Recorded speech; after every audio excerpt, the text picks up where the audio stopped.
آج ہمارے پاس فکر مندی والی کیا بات ہے؟ آج ہم بات کریں گے سندھ ٹیکسٹ بک بورڈ کے حکام کے بہت افسوسناک رویے پر.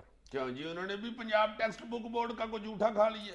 نہیں, بات یہ ہے کہ یہ جو سندھ ٹیکسٹ بک بورڈ کے حکام ہیں انہوں نے ایک عرصے سے بہت افسوسناک روش اپنا رکھی ہے کہ یہ جو کتابوں کی اشاعت ہے اس میں یہ افسوسناک حد تک یہ تاخیر کے مرتکب ہو رہے ہیں. اور اس سال یہ تاخیر اس حد تک بڑھ چکی ہے کہ جو یورپی یونین ہمیں 390 ملین یورو کی سالانہ امداد دیتی ہے ان کتابوں کی اشاعت کے لیے, اور جس امداد کے بغیر شاید یہ جو کتابوں کی مفت فراہمی ہے یہ ممکن بھی نہیں ہو سکتی, وہ امداد جو ہے وہ اس سال خطرے میں پڑ چکی ہے. اور اس بات کا قوی خدشہ موجود ہے کہ یہ جو تعلیمی سال اپریل میں شروع ہو رہا ہے اس میں ہم 30 لاکھ جو سندھ اور کراچی کے جو ہمارے طالب علم ہیں نرسری سے لے کر میٹرک تک کے, ان کو اس نئے سال تک یہ کتابیں دستیاب نہیں ہو سکیں گی.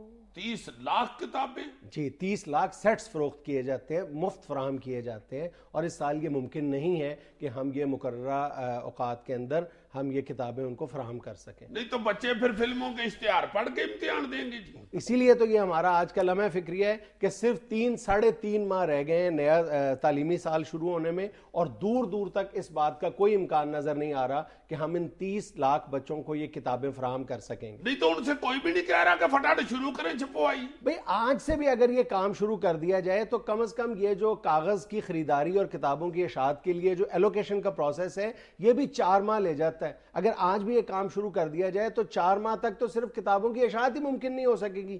یہ کام ستمبر میں مکمل ہو جانا چاہیے تھا جو آج دسمبر ختم ہونے کو ہے, اور ابھی تک دور دور تک جو ہے وہ کتابوں کی اشاعت اور فراہمی کی ایلوکیشن ہی کا کام مکمل نہیں ہو سکا. اور شاید ان کے ذہنوں میں ہوگا پیچھے سے بجلی تیز کر دیں گے, وہ پریس تیز چلے گا, ٹک ٹک ٹک ٹک ٹک ٹک. نہیں اس طرح کا ممکن نہیں ہے. بے شمار یہ تو سندھ ٹیکسٹ بک بورڈ والے جو ہیں یہ تو پنجاب ٹیکسٹ بک بورڈ سے بھی 10 قدم آگے ہیں بے ضابطگیوں میں, کرپشن میں اور سستی اور لاپرواہی میں. کسی کو ایک لمحے کے لیے بھی احساس نہیں ہو رہا ان حکام کو کہ وہ 30 لاکھ بچوں کے مستقبل سے کھیل رہے ہیں. یوں محسوس ہوتا ہے نا کہ چلو کسی نہ کسی وجہ سے وہ لوگ تاخیر کے مرتکب ہو گئے ہیں تو کم از کم اب ان کے لب و لہجے میں ان کے کسی رویے سے کوئی پریشانی کا اظہار ہو رہا ہو. بالکل نہیں, ان کو دور دور تک ان کی کوئی پریشانی نظر نہیں آ رہی. وہ بہت اطمینان سے بیٹھے ہوئے ہیں. بلکہ کہنے والے تو یہ کہتے ہیں کہ یہ جو سندھ ٹیکسٹ بک بورڈ ہے, یہ جو یورپی یونین کی امداد ملتی ہے ہر سال, اس پہ یہ اس کو بینک میں رکھ کر یہ سود کھاتے ہیں اور دانستہ طور پر اس تاخیر کے مرتکب ہوتے ہیں.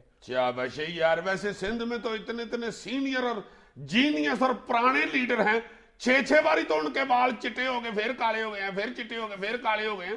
ان کے تو سروں پہ چھاپے کھانے لگ گئے ہوئے ہیں, پھر ان کو نہیں سمجھ آ رہی کہ یہ کیا ہو رہا ہے. اور یقین کرو کہ سندھ ٹیکسٹ بک بورڈ والے جو ہیں وہ یورپی یونین جب بھی ہمیں ہر سال امداد دیتی ہے ہر سال مشروط کرتی ہے کہ آپ اپنی یہ بے ضابطگیاں ختم کریں ورنہ اگلے سال ہم آپ کو امداد نہیں دیں گے. لیکن ہر سال پھر وہی ڈرامہ ہوتا ہے. انہوں نے 280 پبلشرز کو شارٹ لسٹ کیا تھا جس پہ یورپی یونین نے اعتراض کیا, اور اب صرف 45 جو ہیں پبلشرز ان کو وہ جینون رہ گئے. حیدرآباد میں بھی اسی طرح انہوں نے کئی پبلشرز کی نشاندہی کی ہے یورپی یونین نے جن کا سرے سے کوئی وجود ہی نہیں ہے, اور وہ اپنی پیمنٹس وصول کر رہے ہیں سندھ ٹیکسٹ بک بورڈ والوں سے. تو کیا سر یہ ساری کتابیں جو ہیں یورپین یونین کی مدد سے فراہم کی جاتی ہیں؟ اور وہ اس وقت تمہیں منڈیوں کے پاس بتا رہا ہے 3 لاکھ سیٹ ہیں کتابوں کے, کو تھوڑی کتاب نہیں بنتی.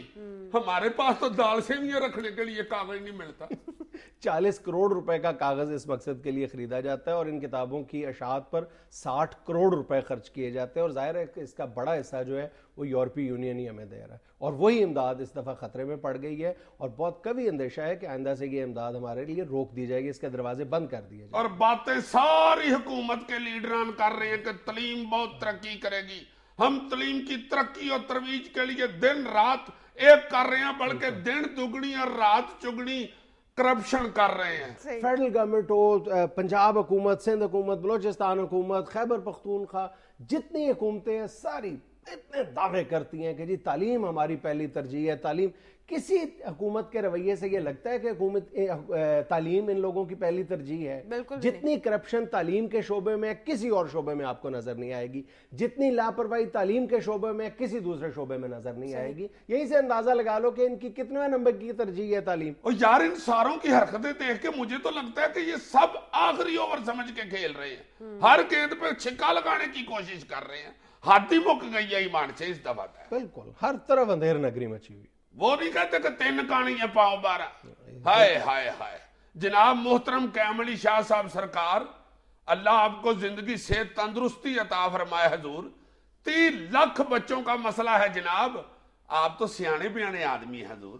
سیانفت یہ ہوتی ہے کہ ملک کے ساتھ, اس کی عوام کے ساتھ, اس کے بچوں کے ساتھ پیار کیا جائے جناب. یہ سیانفت ہے. سیانفت یہ نہیں ہے کہ سیانے سیانے بیان دے کے بندہ کہے کہ میں بڑا سیانا ہوں. اللہ کا واسطہ ہے ان بچوں کی تعلیم کی طرف توجہ دیں, اور یہ جو کتابوں کا مسئلہ ہے اس کو حل کرائیں کسی طریقے سے. آپ کی بڑی مہربانی حضور. ناظرین یہاں ہمیں لینی ہے کمرشل بریک, ہمارے ساتھ رہیے گا.